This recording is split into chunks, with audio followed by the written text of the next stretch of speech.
하나님 말씀은 이사야서 35장입니다. 이사야서 35장 1절부터 10절까지 저 성도님들이 한 절씩 교독을 할까요? 제가 먼저 읽고 10절은 다 함께 읽도록 하겠습니다.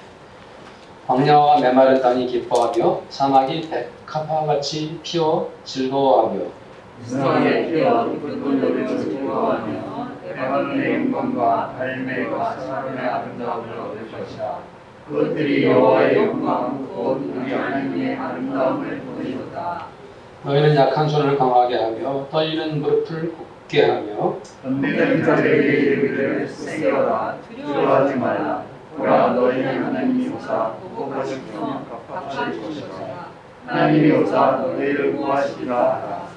그때 맹인의 눈이 밝을 것이며 못 듣는 사람의 귀가 열릴 것이며 그때 전없는 사람은 사슴같이 뛸 것이며 날 못하는 자의 혀는 기다리니 이는 광야에서 물이 쏟겠고 사막에서 생화가 흐를 것입니다. 뜨거운 사막이 변하여 못이 될 것이며 메마른 땅이 변하여 원천이 될 것이며 승량이 눕던 곳에 풀과 갈대와 부들이 날 것이며 거기에 대로가 있어 그 길을 거룩한 길이라 일컫는 바 되리니 깨끗하지 못하는 자는 지나가지 못하겠고 오직 구속함을 입은 자들을 위하여 있게 될 것이다. 우리 하나님은 그 길로 다니지 못할 것이며 거기에는 사자가 없고 사나운 짐승이 그리로 올라가지 아니하므로 그것을 만나지 못하겠고 오직 구속함을 받은 자만 그리로 행할 것이며 여호와의 생명함을 받은 자들이 돌아오되 노래하며 시온에 이르러 그들의 머리에 명령한 희락을 띠고 기쁨과 즐거움을 얻으리니 슬픔과 탄식이 사라지리로다. 아멘. 대표성을 띠고 앉아 계시네요. 한 줄에 한 번씩 탁탁 이렇게 정확하게 좋습니다. 네, 제가 오늘 시인 황지호님의 시를 먼저 이렇게 읽어드리고 이어서 말씀을 전하겠습니다. 기다림에 관한 시입니다. 네가 오기로 한 그 자리에 내가 미리 가 너를 기다리는 동안 다가오는 모든 발자국은 내 가슴에 쿵쿵거린다. 바스락거리는 나뭇잎 하나도 다 내게 온다. 기다려본 적이 있는 사람은 안다. 세상에 기다리는 일처럼 가슴에 애리는 일이 있을까? 네가 오기로 한 그 자리, 내가 미리 와 있는 이곳에서 문을 열고 들어오는 모든 사람이 너였다가 너일 것이었다가 다시 문이 닫힌다. 사랑하는 이여, 오지 않는 너를 기다리며 마침내 나는 너에게 간다. 아주 먼 데서 나는 너에게 가고 아주 오랜 세월을 다하여 너는 지금 오고 있다. 아주 먼 데서 천천히 오고 있는 너를 기다리는 동안 나도 가고 있다. 남들이 열고 들어오는 문을 통해 내 가슴에 쿵쿵거리는 발자국 따라 너를 기다리는 동안 나는 너에게 가고 있다. 황지호님의 시입니다. 왜 이 시를 제가 읽었는가 하면요, 오늘 말씀이 바로 기다림에 관한 하나님의 말씀이기 때문입니다. 오늘 말씀은 이사야가 기록한 것입니다. 기원전 약 740년경에 하나님의 부르심을 받은 이사야 선지자는 약 40여 년 동안 남유다에서 예루살렘을 중심으로 하나님의 말씀을 전하였습니다. 이사야가 활동할 그 당시에 북이스라엘은 거의 붕괴 직전이었고요. 남쪽 유다도 강대국 아시리아, 이집트, 시리아 등 여러 나라에 의해서 어려움을 겪고 있었습니다. 또 특별히 바벨론이라는 나라가 일어서기 시작했는데 강대국으로서의 면모를 드러내고 있었습니다. 그랬을 때 이사야 선지자가 하나님의 말씀을 전하고 있었을 때 남쪽 유다는 풍전등화 같은 어려운 시절을 지나고 있었던 것입니다.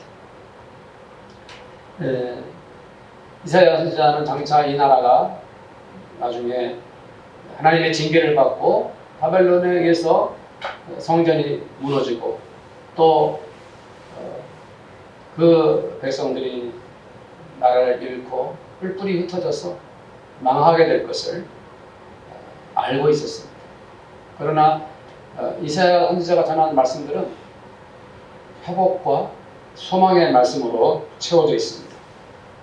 그것은 바로 오실 메시아, 그 메시아가 오시면 이 나라에 하나님께서 은혜를 베풀어 주실 것이고 망해버리고 또 무너진 이 민족을 메시아가 회복시키실 것입니다.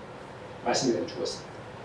그래서 이사야 선지자가 전한 말씀들은 구약의 복음서라는 별칭을 얻고 있는 이유가 바로 그것 때문입니다. 그래서 나중에 실제로 이 이스라엘 백성들은 나라를 잃고 세계 곳곳에 흩어져서 그렇게 슬픔과 좌절 가운데 살아갈 때 이사야 선지자가 전했던 이 말씀을 붙들고 메시아가 오시기를 간절히 기다렸던 것이죠.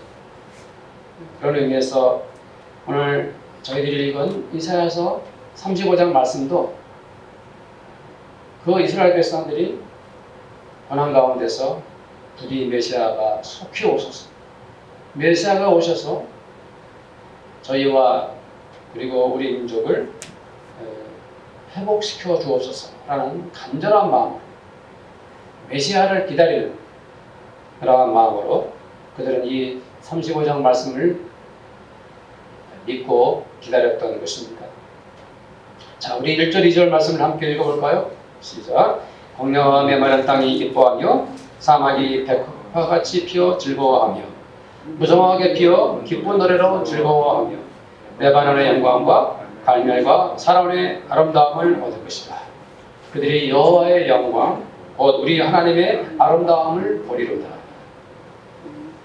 1절 말씀에 광야와 메마른 땅, 이것은 이스라엘이 과거에 40년간 고난을 겪었던 지난 역사를 생각나게 합니다. 430년에 이집트 노예 생활을 마치고 홍해를 건너 그들이 만난 곳은 거친 모래바람 가득한 광야였습니다. 과거의 그 조상들은 그 광야에서 하나님께 불순종하다가 40년의 세월을 고통과 눈물로 보내야 했습니다. 여호수아와 갈렙의 말을 듣지 않고 10명의 정탐꾼들의 말에 현혹돼서 이스라엘 사람들은 하나님을 눈앞에 두고 그렇게 광야에서 고난을 자초하고 말았습니다. 이사야는 이스라엘의 현실이 바로 그 광야와 같다라고 말합니다.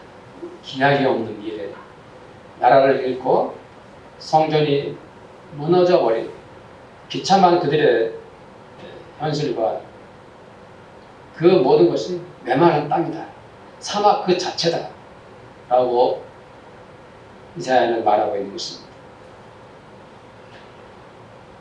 이스라엘 백성들은 언제쯤 다시 다윗 왕국을 회복할 수 있을까?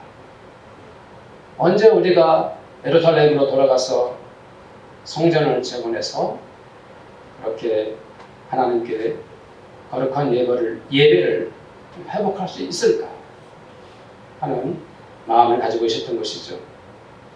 그러나 메시아가 오셔서 하나님의 거룩한 나라를 다시 세울 것이다 라고 이사야는 명백하고 또렷하게 예언했습니다.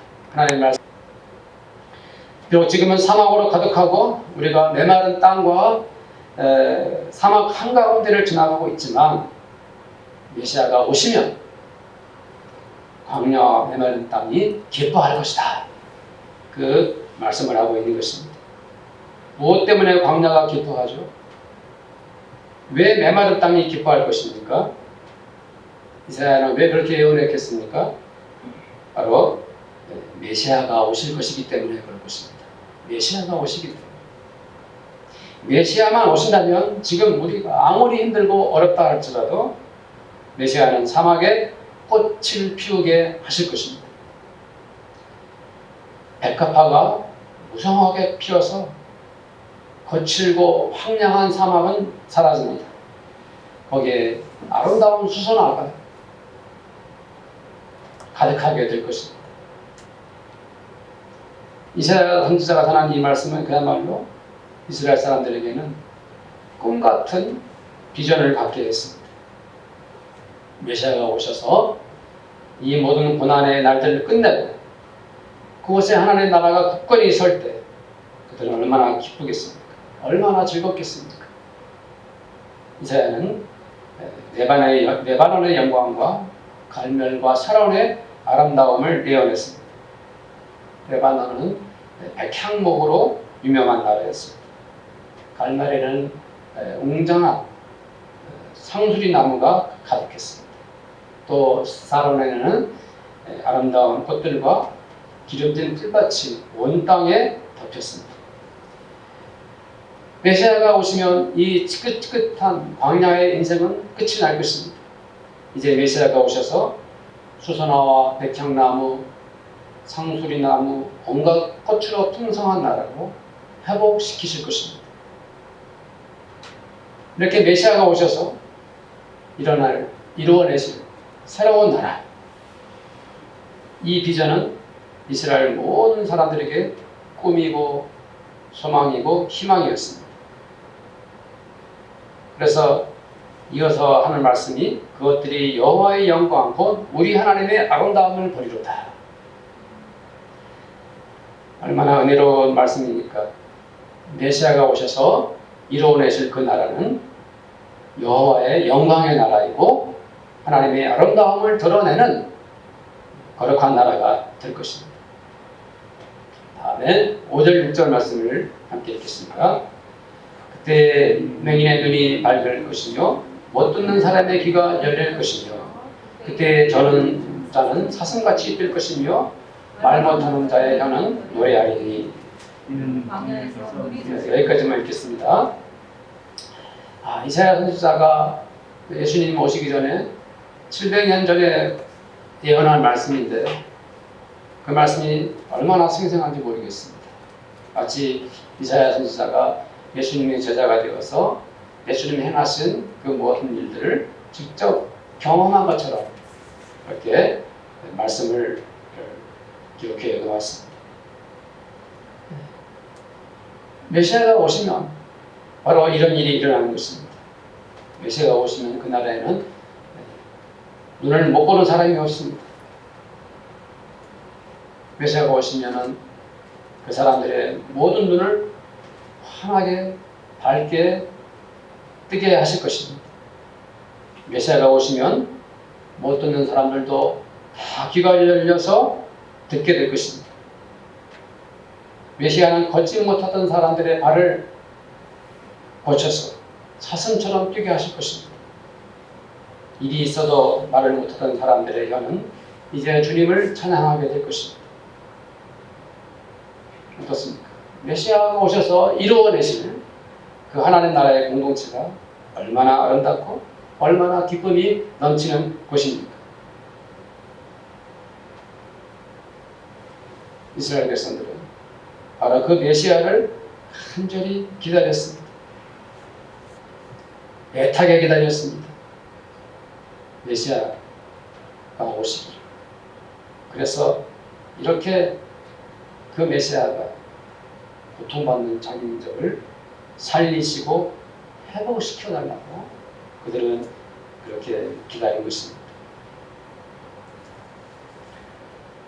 이어서 이사야 선지자는 하나님의 말씀을 전합니다. 이는 광야에서 물이 솟겠고 사망에서 시내가 흐를 것이니라. 뜨거운 사막이 변하여 못이 될 것이며 메마른 땅이 변하여 원천이 될 것이며. 광야에서 물이 솟습니다. 사막에서 시내가 흐를 것입니다. 그토록 뜨겁고 메마른 사막에 물이 가득한 호수가 생겨납니다. 수천 년을 메말랐던 그 땅에 옹달샘이 흘러나옵니다. 이 말씀을 붙들고 이스라엘 백성들은 얼마나 메시아를 기다렸겠습니까? 이스라엘 백성들은 나라를 잃고 세계 곳곳에 흩어져서 슬피 울며 괴로워하며 이 이사야 선지자가 전한 말씀을 붙들고 메시아가 오시기를 간절히 기다렸습니다. 부디 메시아가 오셔서 우리들에게 생명수 생물을 먹여 주옵소서.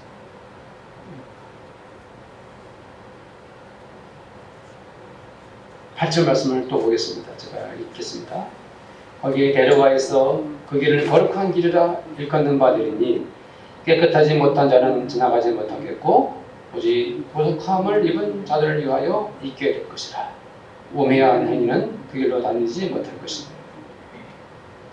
사막은 대로를 만들 수 없습니다. 광야에는 대로라는 것이 없습니다. 겨우 낙타들만 지나갈 수 있는 그러한 거칠고 황량한 곳이죠. 그런데 그 사막에 대로가 있을 것이다 라고 말씀하고 있습니다. 대로는 사람들이 모여 있고 도시가 형성되어 있는 곳입니다. 메시아가 오시면 바로 그 광야에 사막에 길을 내시고 대로를 만드신다라고 말씀하고 있습니다. 그러나 그 대로는 아무나 갈 수 있는 곳이 아닙니다. 누구나 갈 수 있는 곳이 아닙니다. 세세계 도시에서 건설한 그러한 큰 길이 아닙니다. 그 대로는 거룩한 길입니다. 거룩한 메시아 우리 주 예수 그리스도께서 닦으신 영광의 길이요 생명의 길이요 영생의 길입니다. 메시아가 오시면 그 광야의 사막에 거룩한 대로를 활짝 열어 주실 것입니다. 그리고 그 거룩한 길은 하나님의 아들, 딸들만이 갈 수 있는 길입니다. 10절 말씀을 함께 또 보겠습니다. 여호와의 속량함을 받은 자들이 돌아오되 노래하며 시온에 이르러 그들의 머리 위에 영영한 희락을 띠고 기쁨과 즐거움을 얻으리니 슬픔과 탄식이 사라지리로다. 여호와께 구원을 받은 자들이 이제 돌아옵니다. 어떻게 돌아옵니까? 메시아가 닦아놓으신 그 거룩한 대로 그 큰 길로 다들 돌아옵니다. 시온으로 돌아옵니다. 여기 시온이라는 곳은 하나님의 나라의 공동체를 의미합니다. 우리 주 메시아 예수께서 세우신 거룩한 공동체, 교회 공동체를 의미하는 것입니다. 이렇게 주님께서 닦아놓으신 거룩한 대로를 따라 이제 세계 곳곳에서 방황하고 슬픔과 고통 속에 있던 하나님의 백성들이 다 주님께로 돌아옵니다. 교회 공동체로 돌아옵니다. 그러면서 그들은 노래를 부릅니다. 거룩한 노래를 부릅니다. 아름다운 찬송을 부릅니다. 그들에게 더 이상 이제는 슬픔과 탄식이 존재하지 않습니다. 영원한 기쁨, 끝이 없는 즐거움, 다함이 없는 희락과 기쁨이 넘치게 될 것입니다. 이것이 바로 이사야서 35장의 말씀입니다. 성도님들, 마라나타라는 말을 알고 계시죠? 마라나타. 주님 오시옵소서라는 뜻입니다. 고린도전서 16장 22절에 있는 말씀입니다. 헬라어로 기록되어져 있습니다. 아시죠?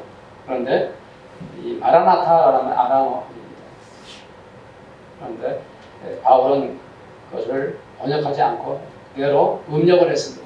마라나타라고 아람어로 바로 주님 오시옵소서 소리나는 그대로 써놓았습니다. 안타깝게도 한글 성경에는 그냥 그렇게 번역되어 있는데요. 마라나타라고 번역해야 옳습니다. 바울은 왜 이렇게 소리 나는 대로 아람어 마라나타라고 거기에 기록해 놓았을까요? 그것은 초대교회 성도들이 얼마나 주님 다시 오시기를 간절히 기다렸는지를 실감 있게 표현하기 위해서 이렇게 한 것입니다. 초대교회 성도들은 이제 주님 다시 오기를 간절히 기다렸던 것입니다. 주님이 다시 오셔서 완전한 구원, 영원한 구원을 이루어달라는 애타는 기다림으로 기도한 것이 바로 마라나타, 주님 오시옵소서입니다. 바울은 데살로니가 교회 성도들에게 주님의 재림을 이렇게 말하고 있습니다. 4장 16절에서부터 18절의 말씀인데 제가 읽어드립니다. 주께서 호령과 천사장의 소리와 하나님의 나팔 소리로 친히 하늘로부터 강림하시리니 그리스도 안에 죽은 자들이 먼저 일어나고 그 외에 우리 살아남은 자들도 그들과 함께 구름 속으로 끌어올려 공중에서 주를 영접하게 하시리니 그리하여 우리가 항상 주와 함께 있으리라. 그러므로 이러한 말로 서로 위로하라. 저는 이 18절 말씀이 유난히 제 마음을 파고들었습니다. 초대교회 성도들, 데살로니가 교회뿐만 아니라 모든 그 초대교회 성도들 힘들고 고통스러운 날들이 지속되는 동안 그들이 무엇으로 위로를 받았겠습니까? 그들은 주님이 다시 오실 것을 기다리고 주님과 함께 구름 속으로 올라가서 주님을 영접하겠다는 그런 간절한 마음으로 서로를 위로해 주었고 또 위로를 받았습니다. 그들에게 있는 재림 신앙, 주님이 다시 오시기를 간절히 기다리는 초대교회 성도들의 그 믿음, 그 간절한 기다림의 믿음이 어찌 초대교회 성도들에게만 그렇겠습니까? 주님 다시 이 땅으로 오시옵소서 하는 간절한 그 마음, 주님이 다시 우리들 가운데 오시옵소서 하는 간절한 그 믿음, 우리들 속에도 있지 않습니까? 그렇죠? 우리들의 신앙, 우리의 믿음, 그 다른 것이 아닙니다. 바로 주님이 다시 오시는 그날을 기다리는 그 마음이, 그 간절한 기다림이 재림 신앙이 아니고 무엇이겠습니까? 사도 요한은 하나님이 주신 거룩한 계시를 말씀으로 이렇게 남겼지요. 요한계시록 21장 1절에 4절 말씀에 또 내가 새 하늘과 새 땅을 보니 처음 하늘과 처음 땅이 없어졌고 바다도 다시 있지 않더라. 또 내가 보매 거룩한 성 새 예루살렘이 하늘로부터 하나님께로부터 하늘에서 내려오니 그 준비한 것이 신부가 남편을 위하여 단장한 것 같더라. 내가 들으니 보좌에서 큰 음성이 나서 이르되 보라 하나님의 장막이 사람들과 함께 있으며 하나님이 그들과 함께 계시리니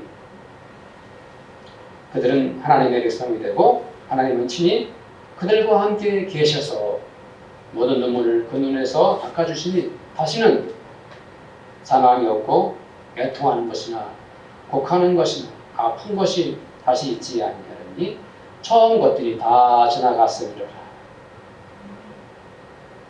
우리가 주님을 그토록 기다리는 것은 그 기다림 속에 주님의 온전한 회복이 있기 때문입니다.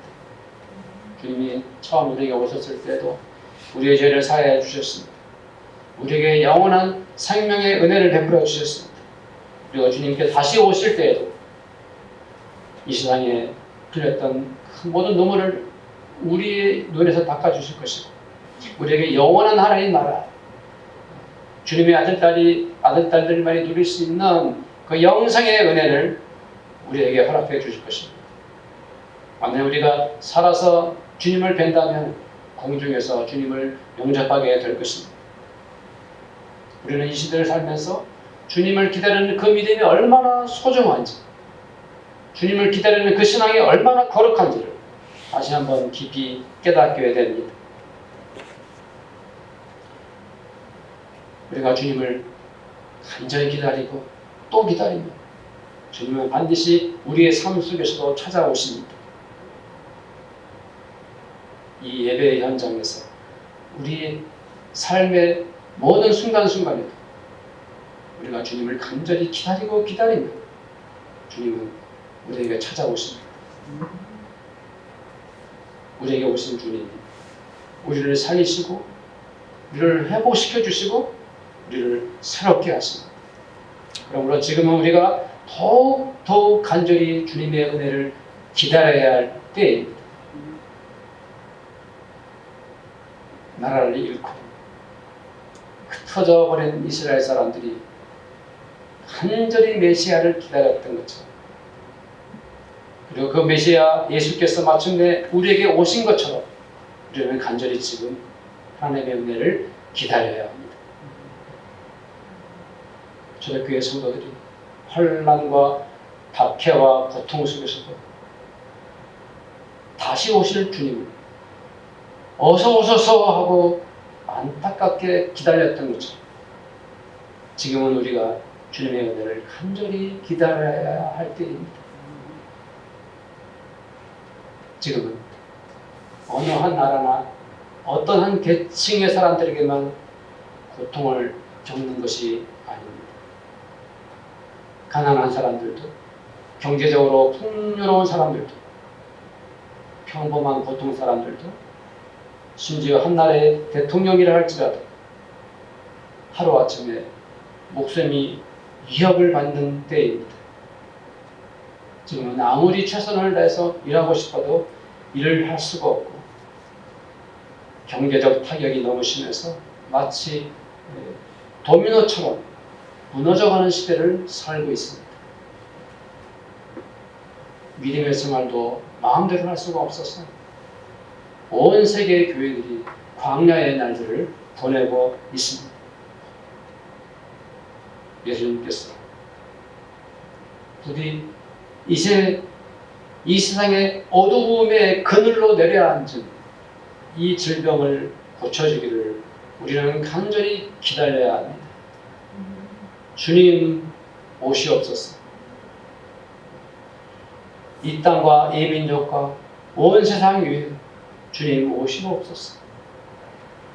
고쳐주시옵소서. 회복시켜 주시옵소서. 살려 주시옵소서. 이러한 간절한 마음으로 주님이 우리 가운데 오시기를, 주님이 우리 가운데 오셔서 그 은혜를 베푸시기를 우리는 간절히 기다려야 합니다. 그 기다림이라는 것은 믿음의 기도예요. 주님, 부디 우리 가운데 속히 오시옵소서.